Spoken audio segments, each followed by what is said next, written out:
Welcome everybody to Eye of the Serpent Tarot for another pick a card reading. Today's reading is hopefully going to be a bit of fun, though often when I talk about readings being a bit of fun we get quite serious and deep messages that come as well, so we'll just take it as it comes. But today's reading is about how people see you as the main character.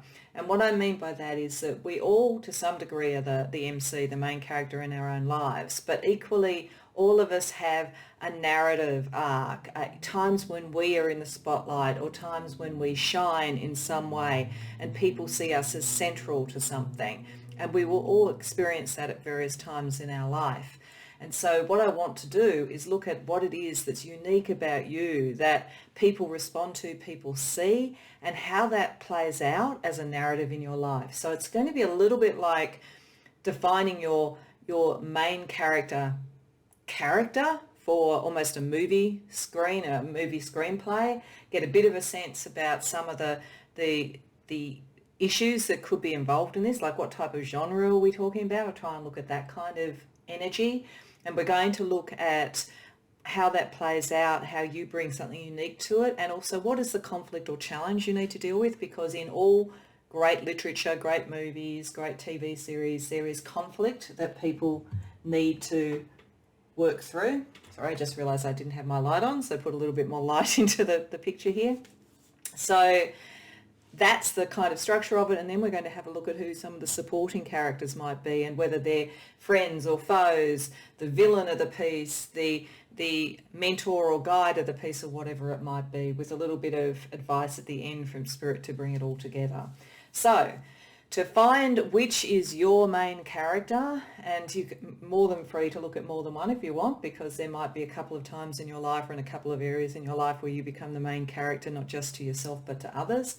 But to find at least one, the main thing is to tune into the right reading. So to help with that, I have Chakra Placement Stones. I've chosen the solar plexus, the heart chakra, and the throat chakra, because communication, who we are and how we feel are often very key things in our main character repertoire. Doesn't mean that those energies or that kind of story is under these cards. I don't know what's under the cards. We will see as we go along. But for pile 1, we have the solar plexus chakra, for pile 2, the heart, and for pile 3, the throat chakra. That may help you with colour or chakra energies to tune into the right pile. You may have some other way of doing it.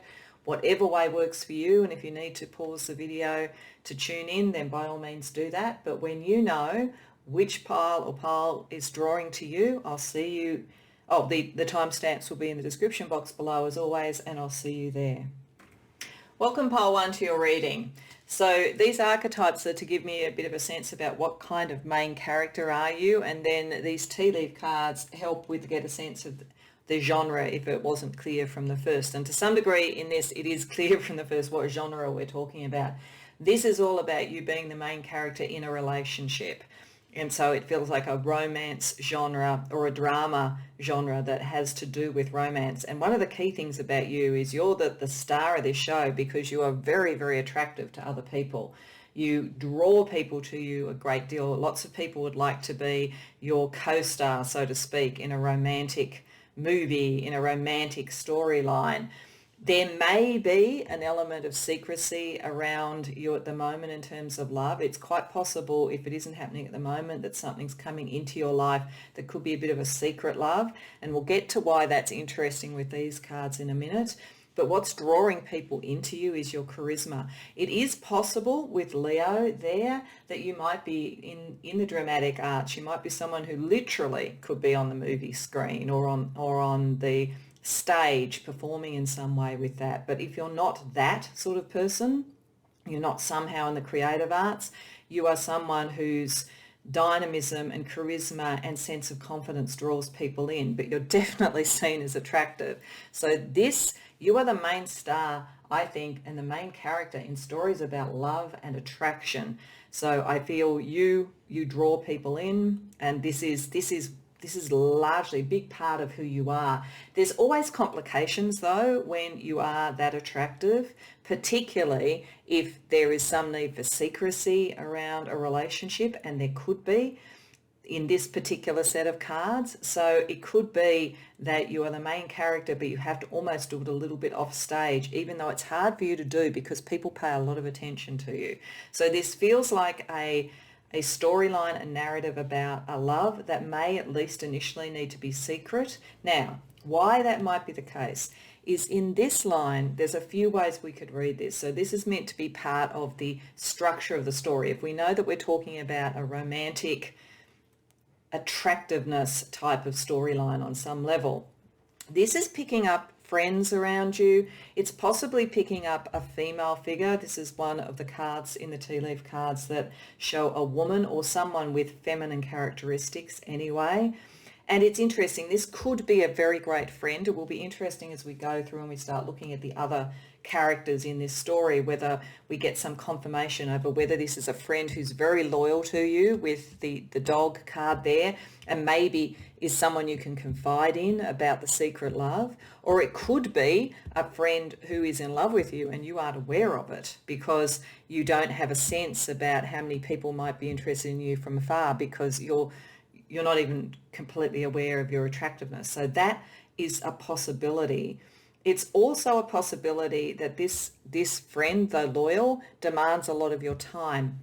So some of the subtext of this story might be that they admire you, and it's not that they're jealous of the fact that you're really attractive to other people, but they feel when other people come into your orbit that it's taking away from the friendship, because this card, the cane, can turn up when it's sort of almost like a crutch. It's like trying to rely on somebody and so forth. So there's a few ways that this could be playing out in your life, pile one. One could be, as I say, a friend who's got a crush on you and you're not even aware of it, and they're very loyal, but the way that you have a sense of them is a loyal friend that you depend on. You maybe don't feel the same way, or you're just not aware of their attraction. Or it might be one who feels that you're taken away by others because you're attractive, or someone who may want to compete with you in some way, or there could be a third party associated with this relationship. And in that case, we're not necessarily talking about gender here. We're just talking about that capacity of a triangle, a love triangle operating,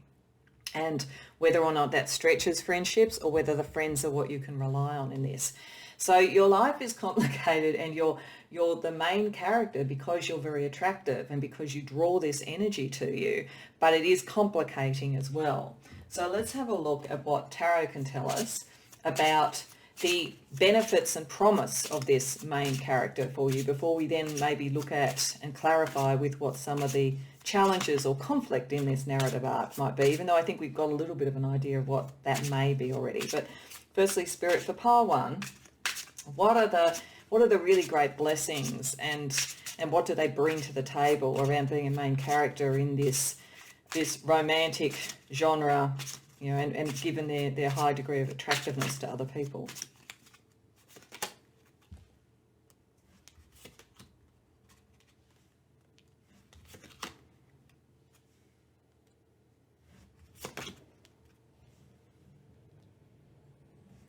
Okay, so firstly, what Spirit is telling me here, it's doubling down on this Leonian sense, this fiery, charismatic sense. You are definitely a hottie. There's no two ways about it. I mean, it's kind of funny in a way. The cards are almost playing a little bit of a game with us with all the fiery energy and then hottie there and so forth.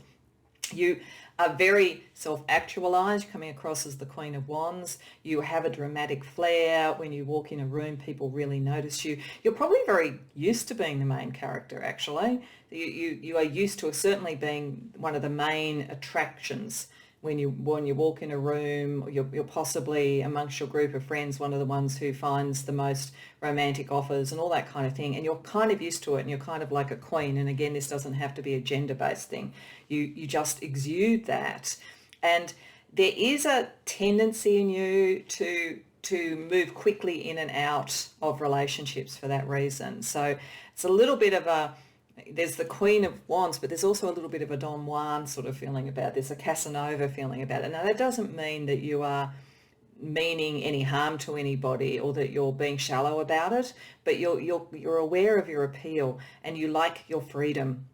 It's a Sagittarian feeling to the Knight of Wands, this sort of sense of wanting to be warm and passionate, but also free.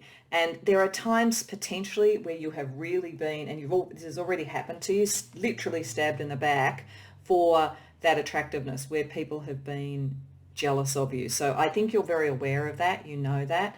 And in a weird way, you're very self-confident about it. For all that it's not been pleasant when it's occurred, you kind of take it as a reverse compliment. When somebody is attacking you because that you're, too freedom oriented, or you're not sort of like conservative enough, or whatever it is, if they're trying to sort of pull down your sense of dynamism and what draws people in, you know where it's coming from. You're very, very well aware of that. And you're able to transform with the Death card whenever you need to adjust to the environment and the people who are around you. So it's sort of like you're the main character who draws people in with your charisma and your intrigue. And part of that intrigue is that you're almost unflappable. You don't really ever get too concerned about the slings and arrows, so to speak, from other people. You kind of let it all brush off you, and people find that very, very attractive and very, very intriguing.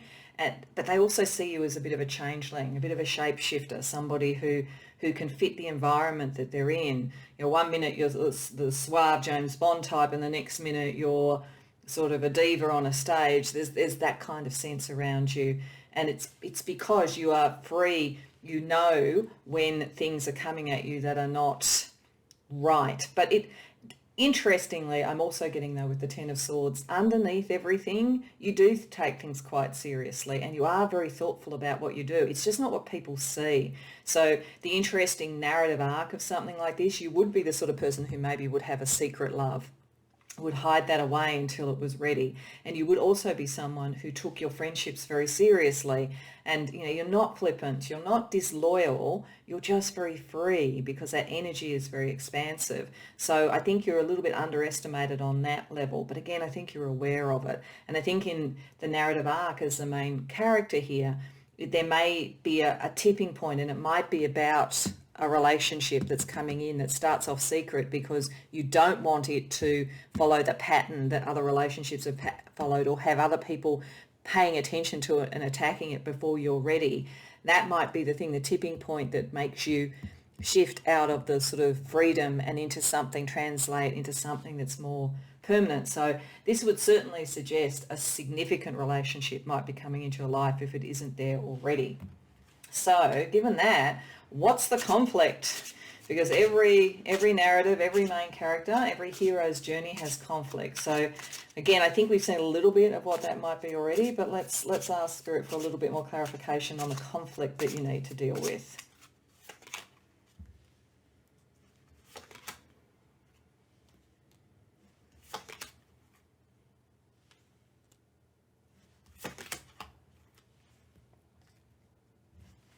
Okay, there's a couple of things that immediately jump out to me. The first one I'm going to go to is, in fact, around these two cards. It does appear that whatever this relationship is, that you've drawn this person and you've drawn a lot of it because you always draw attention to you. It's hard for you to complete what you need, and I think to bring it out into the world and be seen more. It's like this conflict around it, and this everybody having a viewpoint and everybody wanting to tell you what to do. It almost seems unending.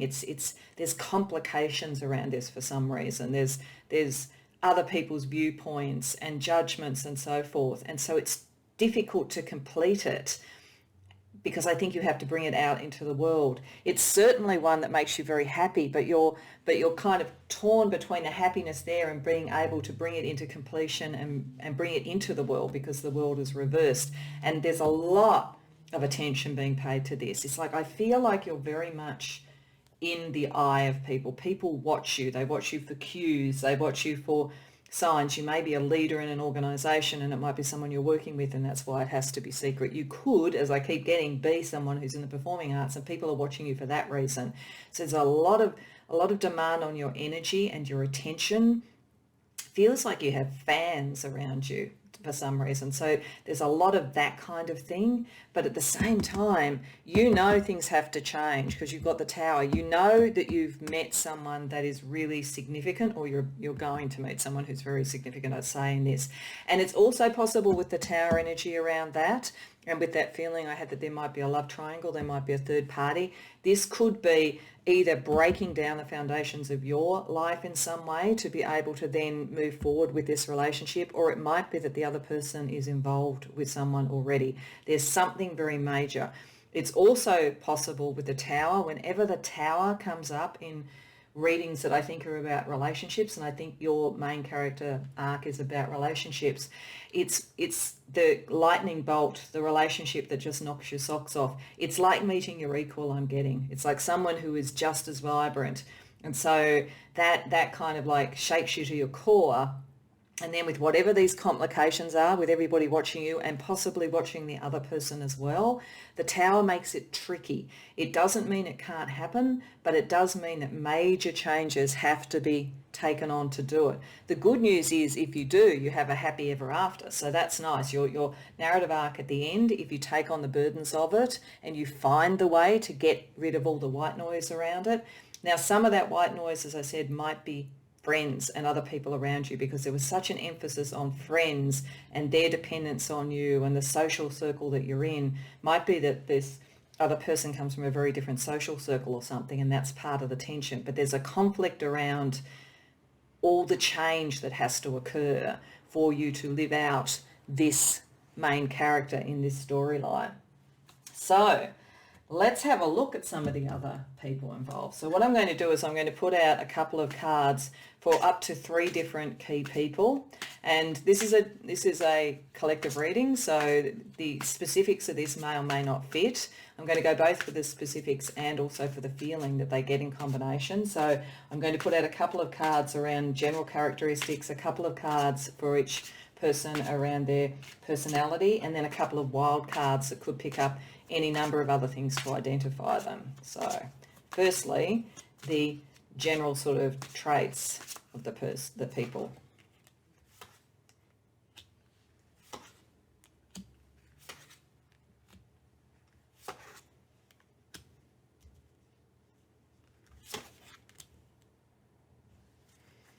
Okay, so firstly, there's someone around you, they're very funny. They're like, they may be the sidekick role in this, the friend, and this could be picking up that friendship energy that we saw before.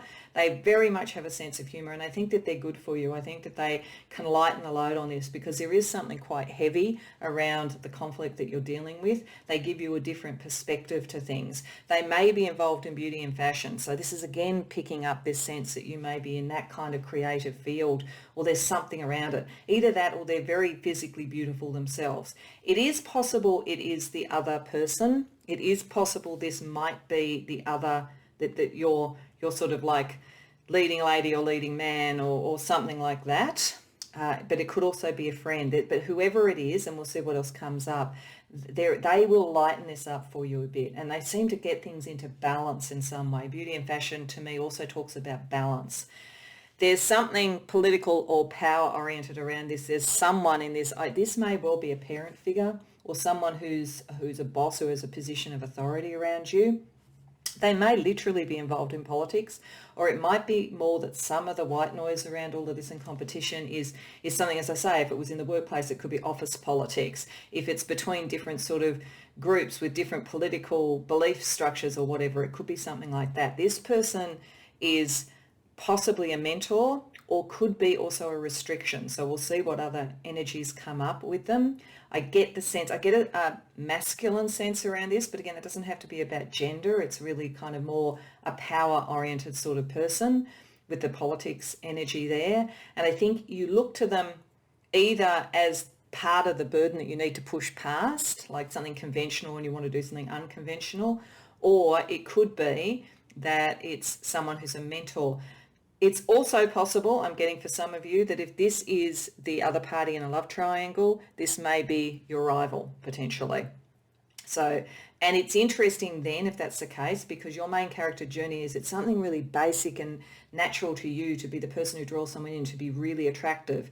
If this is a love triangle, this other person, I feel, has drawn your partner or wanted to be partner in, or is presenting themselves as another option, more from a position of power and money. So this could be any number of characters. So we'll go back and have a look to see whether this is a friend who's helping you or whether it's a rival. And then there's also, I feel this is a friend. I think that you have a friend that's around the 30s in age group. They're very spiritually oriented. I think they can see your attraction, but it doesn't bother them. Like, they're not a friend who's jealous of you. And I think they're a friend who might be able to help you with some of the intensity of this connection and also help you define what true happiness is. So let's get a little bit more information on each of them around personality characteristics, because it might help us work out, particularly around these, whether they are two parts of the part that you're the main character love triangle in, or whether it's some other energy that we're seeing.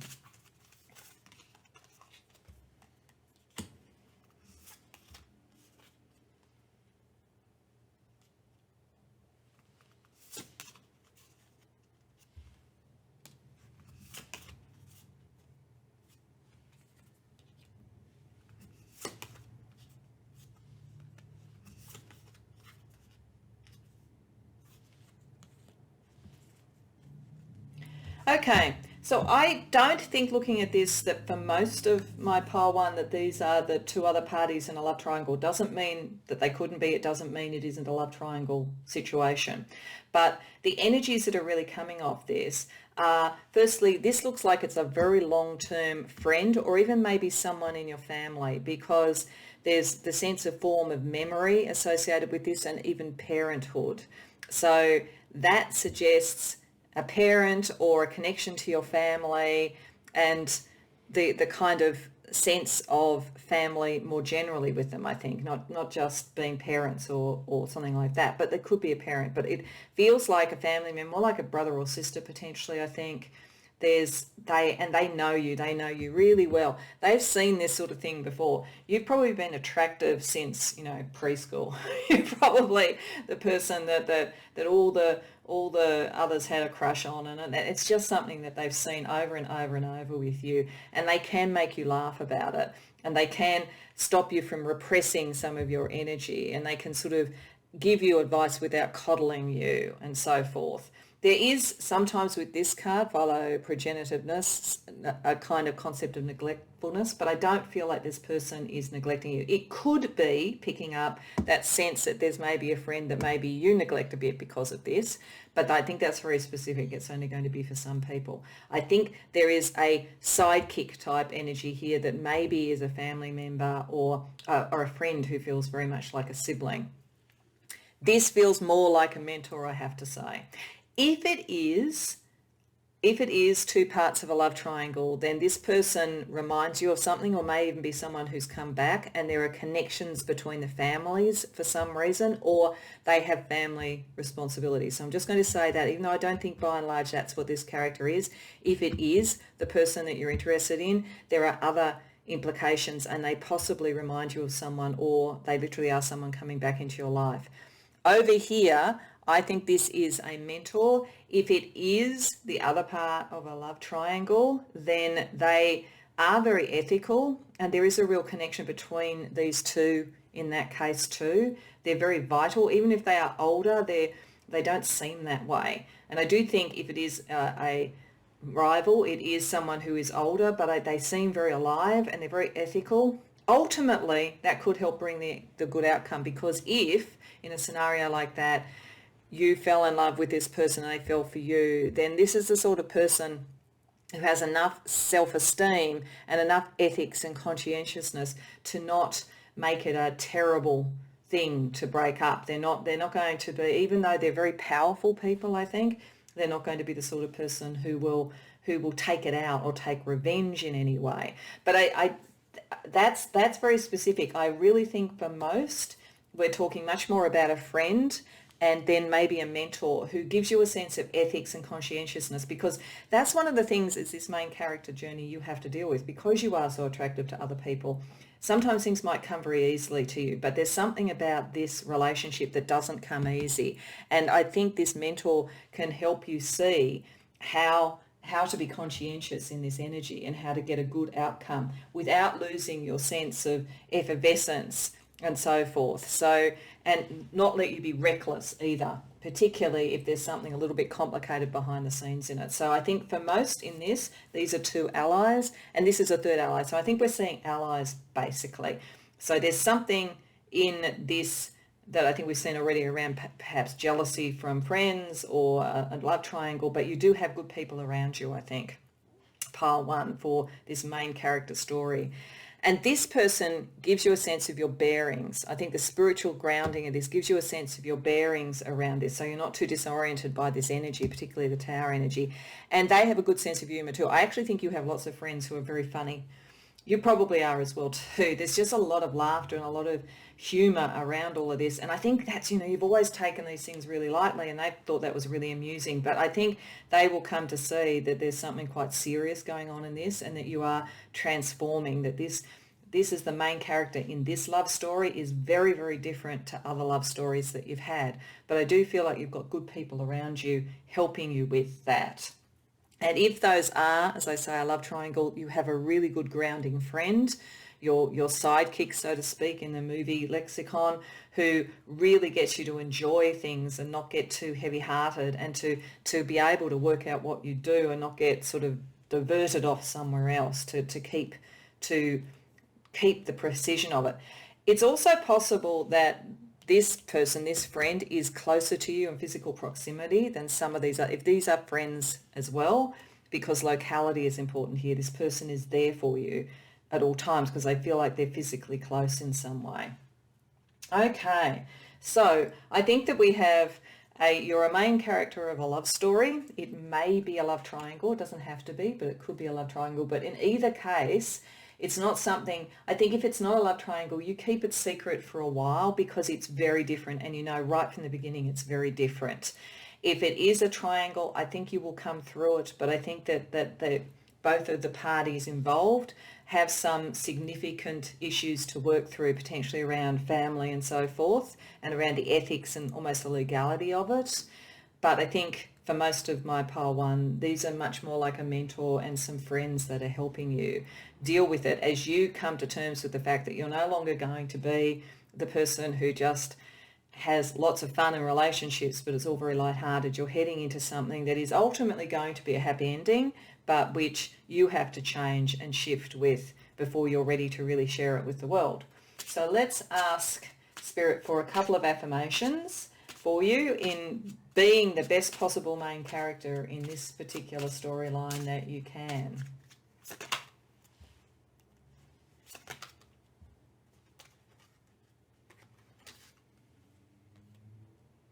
Okay, so that's interesting. So firstly, you inspire people even when you don't see them watching. Well, yes, you would. You are very, very attractive to other people. And it may be that you sense something. Maybe it's even a friend. I think we talked about this right at the beginning, who might have a crush on you. Maybe you will come to realize that, and that's going to be really change you in some way because you'll realize that there's a lot of depth in that, but you've really inspired them as well. And then it goes, you don't have to fit in, you won't stay here forever. That could be picking up the locality. Possibly part of the advice you're going to get from this friend is that if it's all too heavy and difficult for this relationship where you are, you can move somewhere else. And if it's come up in a workplace and you can't have the relationship because of that, you don't have to fit in, you won't stay there forever. So that's not what you have to worry about. What you have to worry about now is how you get to that happy ending. So let's ask Spirit for a final creative piece of advice or focus for you for your main character story so that you do get to that happy ending sooner rather than later. It says perseverance. So yeah, this is a storyline of someone who is used to having to be very attractive and, deservedly so, have a lot to offer, but you come across something that is much deeper for you, and there may be complications of one form or another, whether it's workplace, other relationships, the transition of a friendship into a relationship, whatever it might be.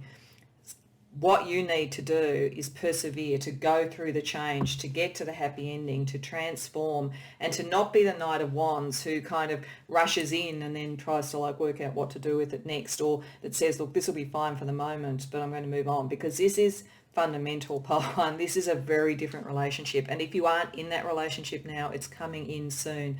And that's how you're going to be a main character of your own romance movie or novel or whatever you want to call it. And people see that in you, but I think they'll be surprised to see how you shift and how you move from being this really attractive, as I say, almost Casanova type, into someone who's very committed and very connected and has changed fundamentally through a very important relationship. So I actually think it's really exciting and lovely energy. I'm really positive about this. It feels like it's a great storyline. So I hope that it resonates for you, and I hope you enjoyed the reading. If so, please like the video and subscribe. And if you do know what this is, or if you're excited to find this great love who I think is coming along, please let me know in the comments. Otherwise, I hope to see you in future readings. Welcome, pile 2, to your reading. So these 3 cards are sort of archetypes to describe the main character role that people see you playing and that you sort of live into at the moment or more generally. And then these 3 tea leaf cards are to give us a bit of a sense about what stage of the narrative are we at, what is really going on here. So the first thing I thought of when I looked at these cards, pile 2, with the combination of a romantic sort of nature, so you come across to people as a very romantic person and probably someone that people project their own romantic interest on. I don't know that you're aware of it though. I think that you're kind of a romantic person at heart, but who's not necessarily thinking romance is coming to you. It's more that you see it everywhere else rather than yourself. You think that you're more a friend to people, and I think you keep your own sense of self a bit hidden. There is a queen in you. There is the real romantic sort of experience and the real romantic nature and character that other people see, but I don't think you see it fully yourself. I think you keep it a little bit hidden, and I think you tend to focus on friendship. And the storyline that really jumped out at me when I looked at this was Emma by Jane Austen. If you think about Emma in that, she was a highly romantic person and she was very attractive to people around her, but she kind of almost didn't seem to see that. She was very focused on the sort of social mores around her, and she was, in her mind, a great friend to people. She really wanted to help out her friends and make sure they all ended up with the right people and so forth. But almost romance and all that kind of almost snuck up on her during that story. So I think that you are coming across to people as being far more attractive and far more of a romantic ideal than you give yourself credit for. And they see you nearly always turning things into friendships rather than really embracing that side of yourself.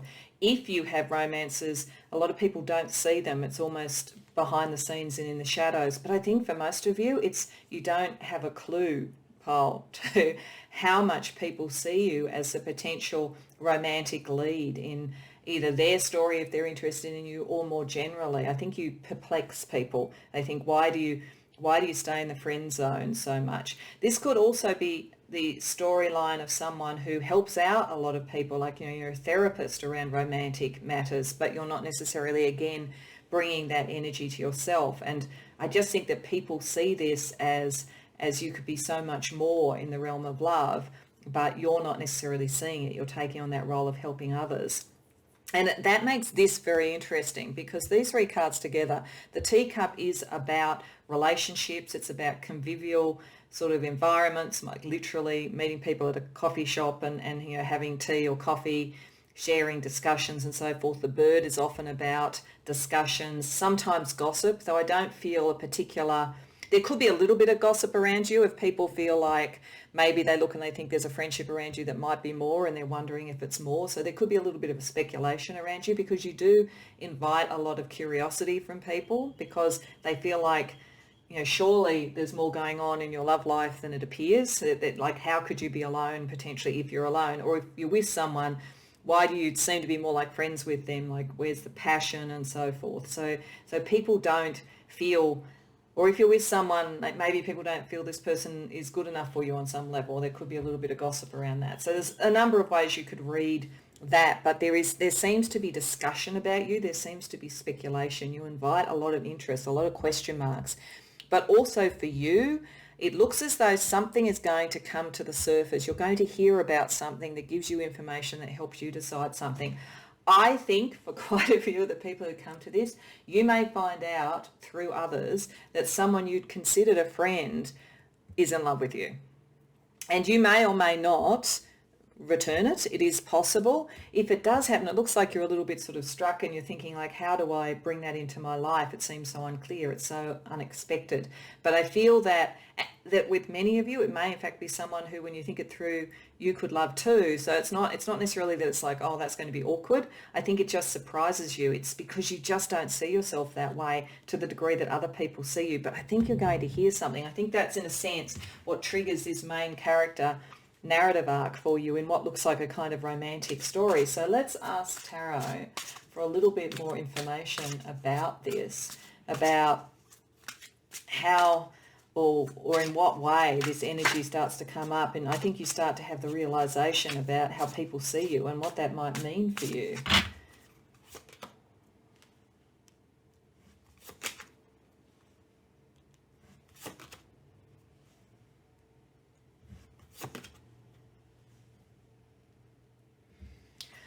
Okay, so now we get a little bit more information about this. Firstly, this is a storyline about changing your perspective on something, and I think it's changing your perspective on you. I think that something is coming into your life if it hasn't already, and I think you'll hear about it through friends or through some social activity that really turns everything on its head and really makes you think about what do you want romantically, who's in your orbit potentially romantically, and to what degree have you dulled your own fire because you didn't really see yourself in that role. You didn't see yourself as a romantic lead. I guess that's what I'm getting at. And yet, yes, you are. You're going to be the romantic lead. And it certainly brings some hope to you, some real energy that's positive, wishing on a star, literally. You may feel there's a bit of sacrifice, and it looks as though for some of you, you may have some frenemies around you. So some of this could be, as I say, a bit gossipy. And it could be that you've had friends who knew very well that you're attractive to other people, but didn't want you to get above yourself, didn't want you to get too confident about that, and have actually held that back. Because I think when you learn some of this, you learn that there's at least one character around you that is maybe not being honest with you, and which doesn't want you to fulfill all your talents and all you could do in some way. And you will get you'll take an unconventional view of this now. You will say it could be a very long-term friendship, for instance, or even one that's within your sort of family structure or your work structure or even study. It could be, if you're at school or at university or college or something, this storyline turns on a dime. You hear something that makes you know that you may be more attractive and that there's someone who's interested in you. I think that maybe a friend has not told you about. A friend has actually not wanted you to know about. They wanted you to stay a friend with that. So there's a tension with another person who's jealous of how other people see you and doesn't want you to know. But once you get this information, you're really going to turn a corner on it. So that's interesting. So let's have a look at what the conflict is. And I think we've got a bit of a sense already of the conflict here. But let's ask Spirit for a little bit more information about the conflict that you will be going through in your main character journey.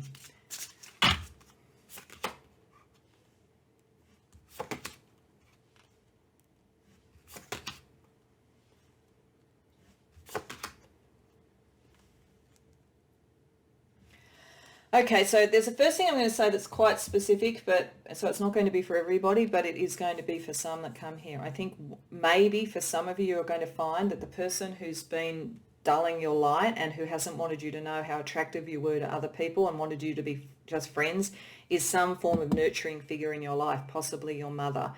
There is a possibility here that some of you may have a narcissistic parent or sibling. Now that's not going to be for everybody. It's just a very specific thing that's coming through.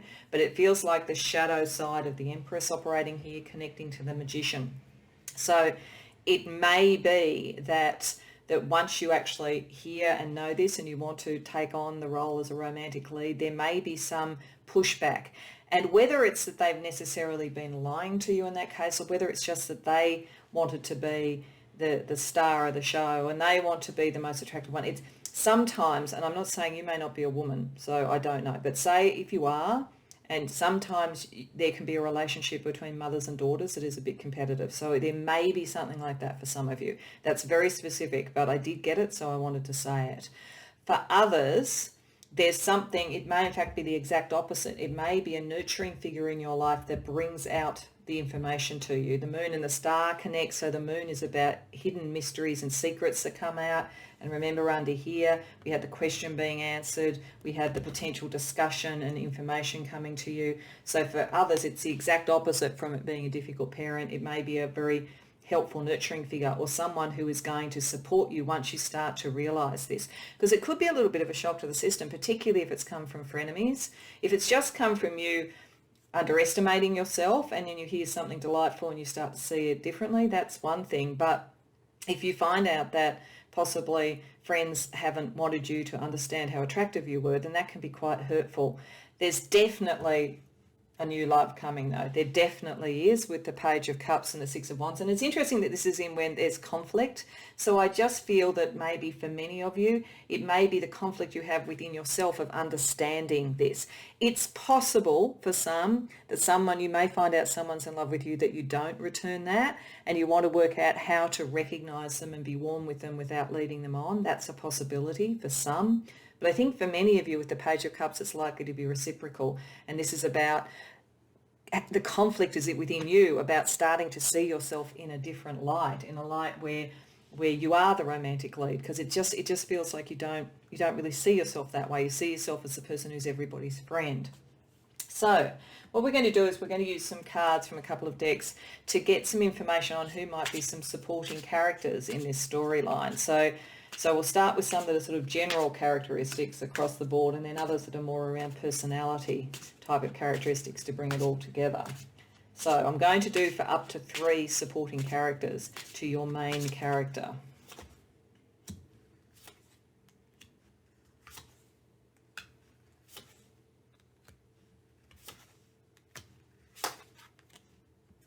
Okay. So my first feeling is this may be the person who has a crush on you. They're very faithful to you. They're very spiritual in their nature. Maybe that's part of the thing, that they romanticize you and they sort of look up to you on that sort of level, and they're not necessarily the one who's going to come forward and tell you. That's why I think others are going to tell you. You're going to hear about it somehow. They're going to have been talking about you in some way, and that will give you a sense of how deep this connection is, and that it's more than just a friendship. So I think we're going to get some information about who it is that sees you as the romantic lead on a very personal level. I think these others could be friends, and we'll look at what the personality is information to see whether or not any frenemy energy comes up here. One may have body art or might be very artistic in the way that they do their art. So that's quite specific. They may have light hair. We will also look at personality characteristics, because the combination of body art and light hair, if they're not literally those things, it might be a very creative person who has a very sunshiny type of disposition. So we'll see what else comes up. And over here we have potentially a water sign, somebody who's Scorpio or Cancer or Pisces potentially, or has that strong in their chart, very emotional. They tend to procrastinate. I feel like that might be the person who ultimately tells you what's going on. There's someone who they have a lot of emotional depth and understanding, but they like to just kind of hang around and talk about things, and somehow that brings this up. That it's almost like I feel like this person and this person go and have a coffee and they find this out and then tell you. So there's that sort of feeling around it. Let's have a look at some other personality characteristics just to sort of see what else we can learn about these 3 characters.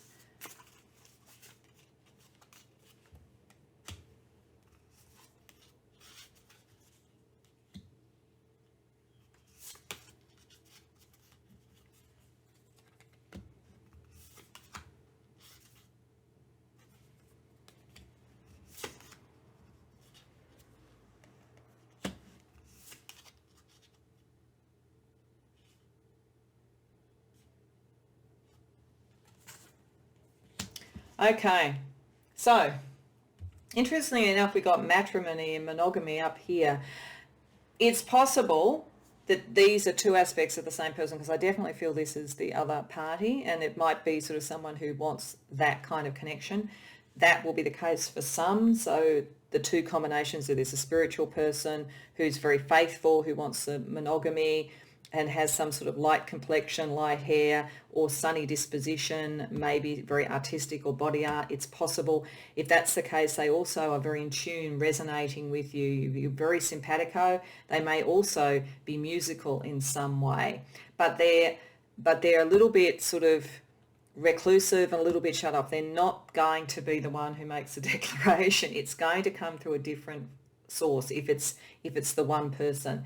If it's a friend, it's a friend that you're very much in tune with, and they have very firm ideas about what relationships should be, and they're likely to be very supportive if they feel this person is going to be faithful and so forth. And that may be good, because if this is a friend around you, this person, who I still think might be the one who lets the cat out of the beans, is potentially a frenemy, I think, because we have destructiveness, there's a sort of sense of potential indignation and malice around it, like jealousy in some way, and we have sleuthing and nosiness. So they kind of let the cat out of the bag because they're nosy, and because they don't get on with things themselves. They procrastinate, and they're very emotional, but it's not a positive energy. So I think this is picking up the Shadow Queen, and it's interesting it all fell in that sort of side of things. So I think that what this is looking at, for most of you in this story, you don't know that somebody's in love with you. You're going to find out probably via someone who doesn't necessarily have the best of intentions, but nevertheless,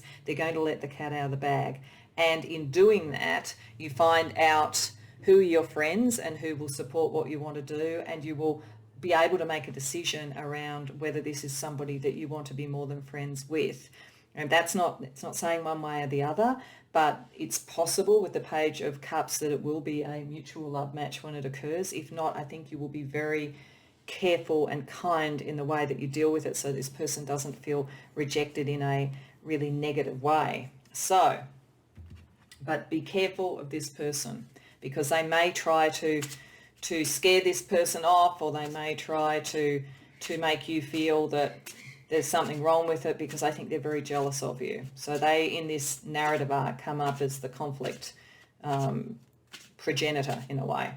So let's ask Spirit for a couple of affirmations for you, so that you find your way through this interesting main character story arc, pile 2.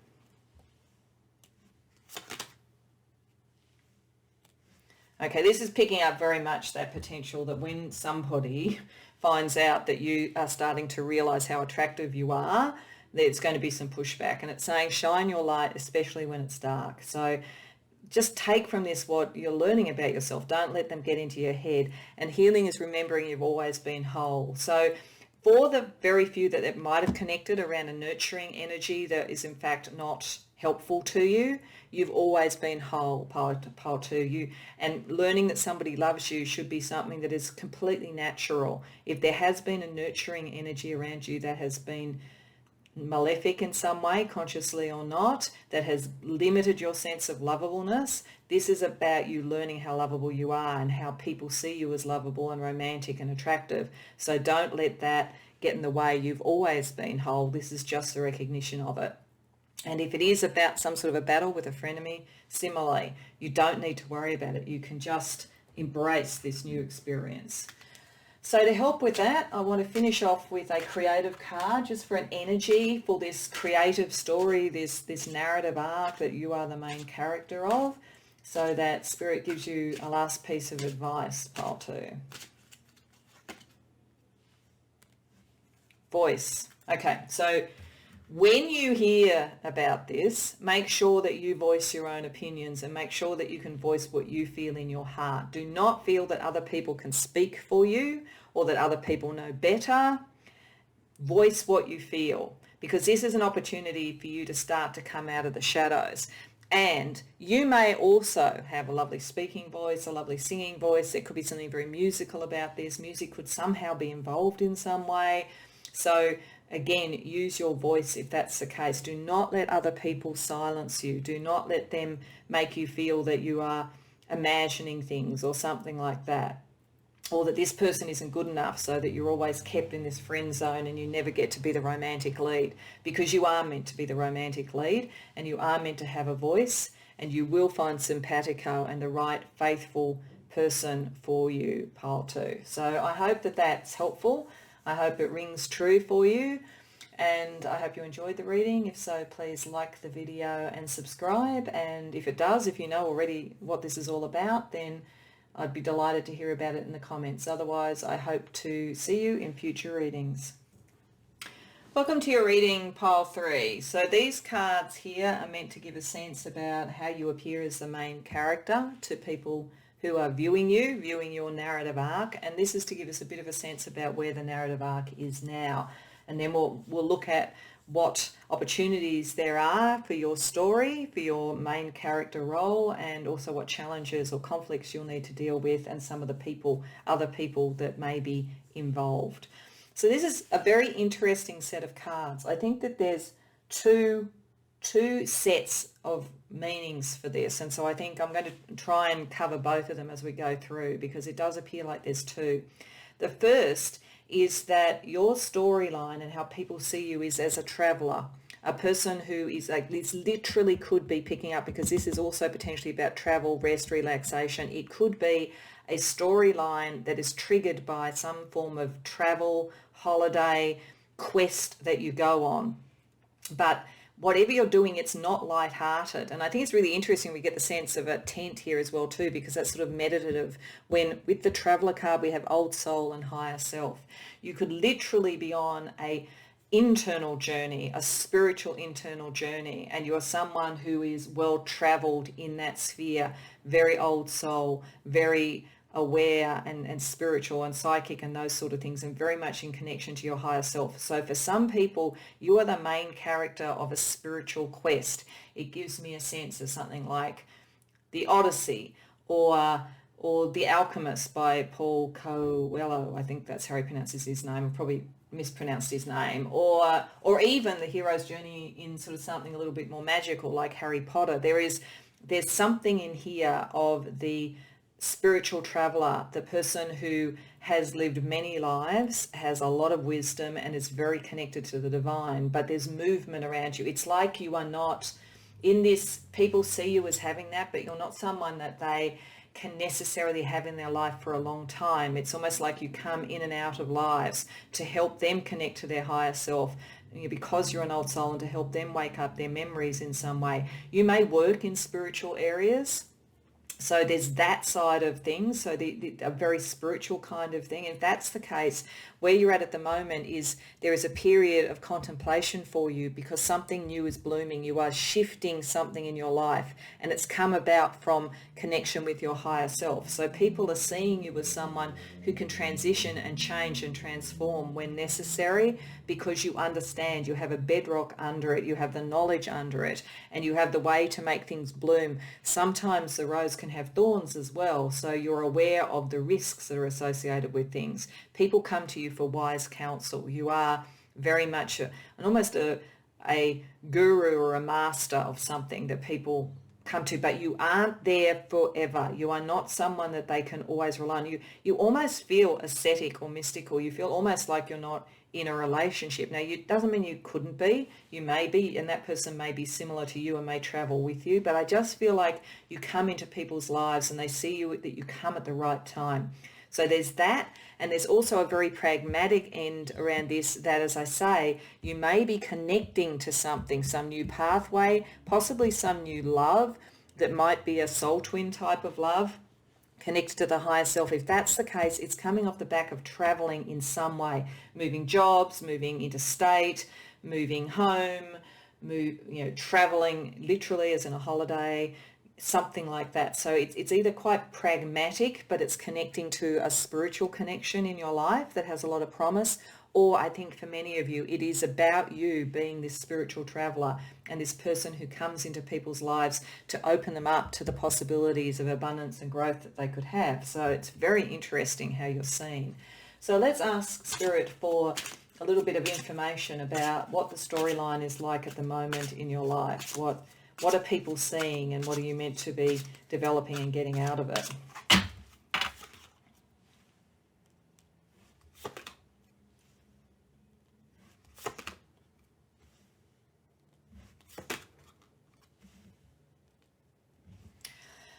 Okay, again, I get a sense of impermanence around this. There is something about you that is very, very expansive and very nourishing to people, but it's not for the long term. And I think people know that. One of the things you do have to be aware of, Spirit is saying, is that people may get a little bit dependent or obsessive about you. They might get a bit clingy. You are not meant to have people around you for long periods of time unless it's someone that you've brought into your sort of love nature and so forth. So there is a sense around your story at the moment about not letting people get obsessed with you, that they need to find themselves rather than seeming to find all the answers in you. It's like you have to make that clear to them.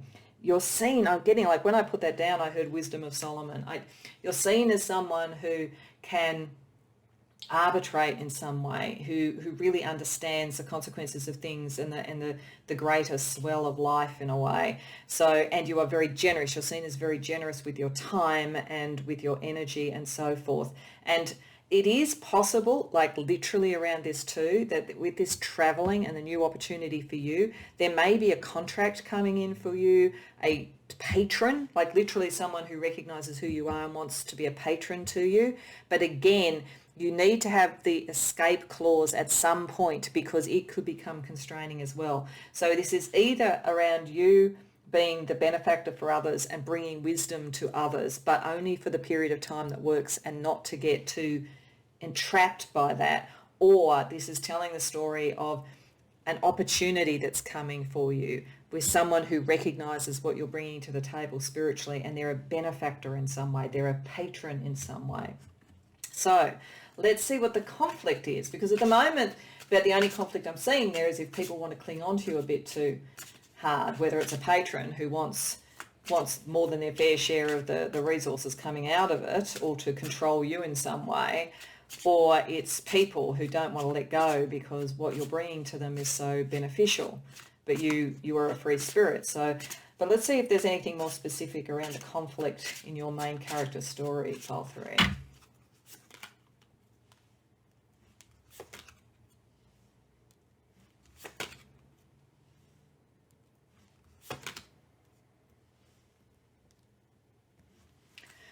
Okay, so firstly, I do think that the main issue for you is going to be people who don't want to let go, people who see taking your advice and your wisdom and your counsel and so forth. You see it as you've built something for them with the 6, and they then move to the 7. They then start to invest in it, make it for themselves. They feel potentially abandoned. They think, gee, that person wasn't here for the long haul. Gee, they're always off traveling somewhere else, and so forth. There's people want more from you than you necessarily want to give, and it's not that you're wrong. It's that they're getting dependent upon you. So that's definitely there. And decisions you make about who you connect with and how you connect that energy are going to be really crucial to this, because it's almost like you're too generous.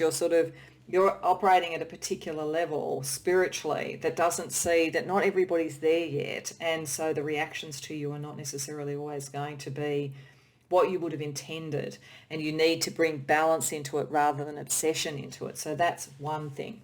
If this is also picking up the other side of it that I saw, which could have been you'll travel in some way and meet a soul twin, then there is the potential of something like a twin flame that is a lot trickier. That's a lot trickier as an energy to deal with. Even soul twins can be, but twin flames probably more classically are tricky to deal with. They can get quite obsessive, and that might go both ways. So the challenge then, or the conflict then, is how to build something that is hard to ground in some level, and how to bring it into balance. So if this is a story of a love match that is deeply spiritual and has spiritual and karmic lessons, then this is really clarifying things. Being generous and supportive, but with the right person. Being just around growing together. Being able to be not permanent without that being something literally just not fulfilling its purpose. Not being obsessive, being balanced. So in either way, whether it is you're a spiritual person people are following and they get attached to it, or somebody wants to be your patron and they aren't necessarily going to return, they're not necessarily 100% to be trusted. It could be that side of things, or it could be a relationship. Either way, your depth of spiritual knowledge, and then on the other side, your freedom and the fact that you move, you're like water, you move. Those are the kind of narrative arc plot points in a way that are driving this particular story. So let's have a bit of a sense about some other people in this story. So I'm going to put out cards showing sort of characteristics, general characteristics of people, and then also personality characteristics for up to 3 other people in this storyline that you're the main character of. Pile 3.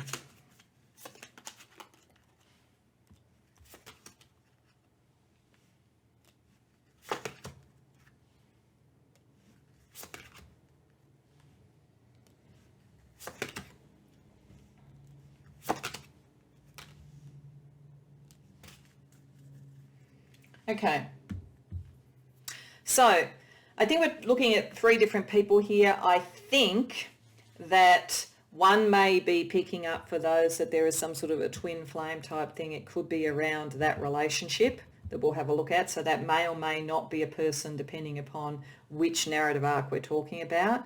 I think this is picking up potentially someone who you support and you help to grow in some way.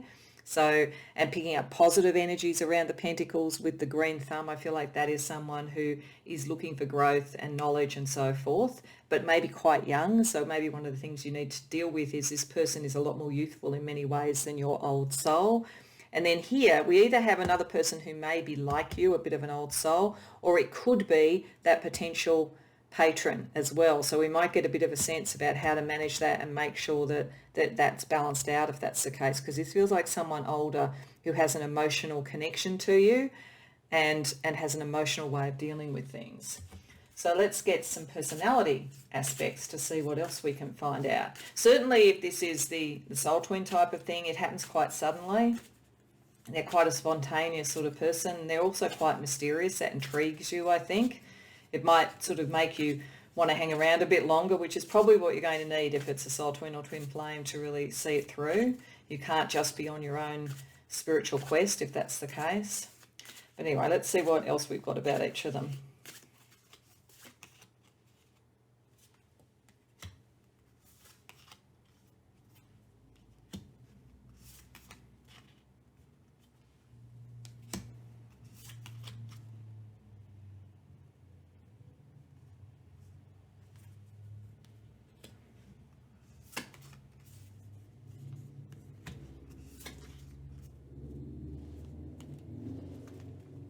Okay, so over here with this person, I think that if it is a soul twin or whatever, they do want a long-term connection because we've got sort of parenthood, the sense of family and so forth around it.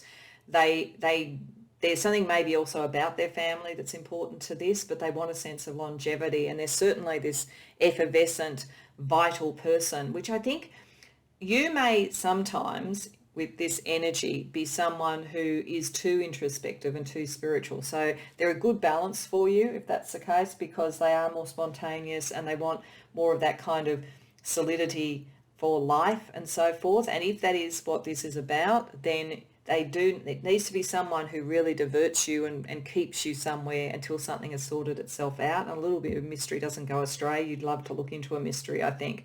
But there's definitely a sense there of like the next generation coming on with this, a sort of potential of family and so forth coming out of it. So I think this is in those whose the storyline is about finding a soul twin or a twin flame and going through the changes to get to that so that it really does become what it could be. This person over here, as I say, looks like a friend or someone who is following you, and I think that it's most likely someone who's following you in a way. They have a great appetite for what you can bring to the table. Sometimes it gets a bit over the top with drunkenness and gluttony, so sometimes they want more than you can give. Sometimes they want to take it further. Sometimes they want to walk before they crawl and run before they walk. So there's a lot of energy around this person, but they are quite demanding, and they they like your potential nomadism and the kind of reclusiveness. They'd like to be like you, but they're a little bit more in the world. But there's definitely a sense that they want to be like you. It's like they want to be you, but they're younger. They're not as developed as you. So there's a great appetite. They want to be around you a lot. They want to learn from you a lot. And they'd love to travel with you too. But I think if this is you moving through spiritual sort of journeys or whatever, you can't take anybody with you. So it might be something that you have to balance. You could take a soul twin, but not necessarily a follower, if that makes sense. And then this person down here, it definitely feels like someone who, it could be another follower who's just older, but I feel like it's potentially a patron or somebody who can offer you opportunities based on this. They are very spiritual. They think all of this is marvelous. They think what you can bring is marvelous. And they have a very strong esoteric side to them, but they can also be skeptical. So you may need to be a little bit skeptical of them to make sure you see the fine print. So they're kind of like somebody who knows the talk of spirituality, but is very much in the material world, and it's very much about contracts and laws and money and business opportunities. And you're more naturally spiritual, so it may be a balance there. But there is to them depths, and I think the water sign, the emotions, they do have some sublime aspects to them. They may think they're a little bit superior though. So more superior than they actually are. It could be, again, it feels like someone who maybe runs a spiritual business and wants you to be sort of someone who's in that spiritual business and to give you those opportunities. And by doing it, it's almost like they're saying, yes, I'm that little bit more advanced than you. In actual fact, you're more advanced than them. So I think that there may be a balance that you need to strike here, because people do see you on a spiritual quest, a spiritual journey, or as a spiritual life partner. But there's something about how that grounds that's an issue here. And it's something about the demands of other people, both business and also almost like fans, that you have to deal with. So let's ask Spirit for a couple of affirmations for you to deal with this. I mean, you're a very deep person spiritually. You'll probably be all over how to deal with this, really. But sometimes you can be so spiritual that you don't see the business people coming, and you don't see the obsession coming. So anyway, let's ask Spirit for a couple of affirmations.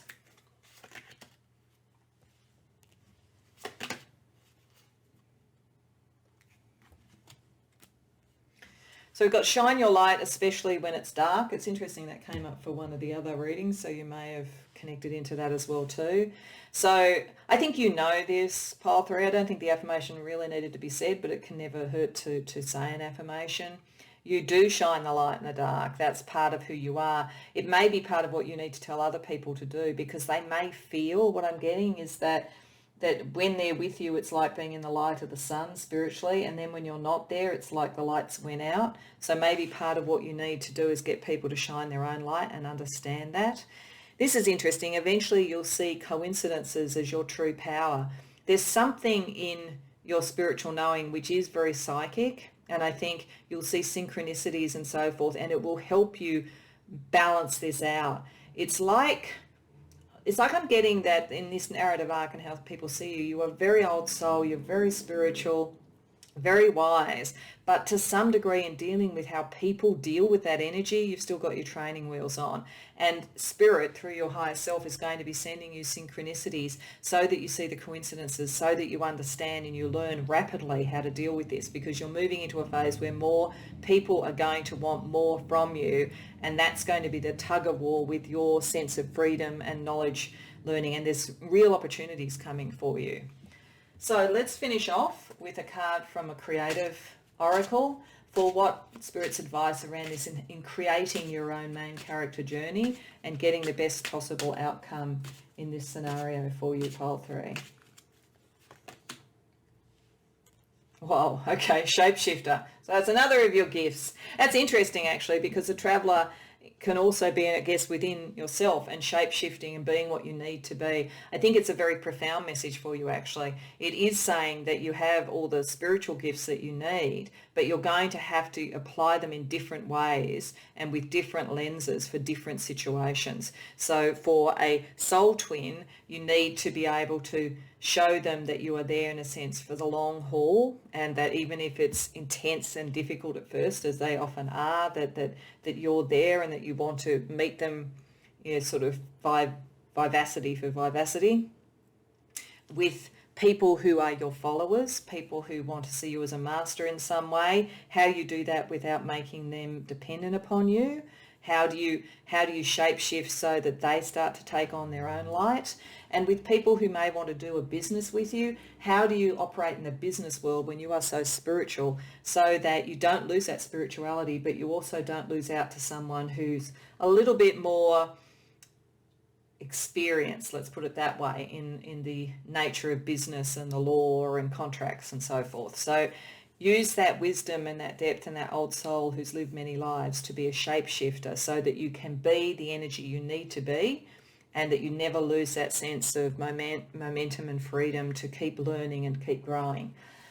So I hope that resonates for you, Pile 3. I think it's a really interesting main character storyline, and we'll have some really interesting outcomes, and I think quite long-term outcomes for you. Very positive, I think, overall, but you do need to get this balance right. I hope it resonated for you, and I hope you enjoyed the reading. If so, please like the video and subscribe if you haven't already done so. And if you know what this journey is already and you know how it resonates for you, I'd love to hear about it in the comments. Otherwise, I hope to see you in future readings.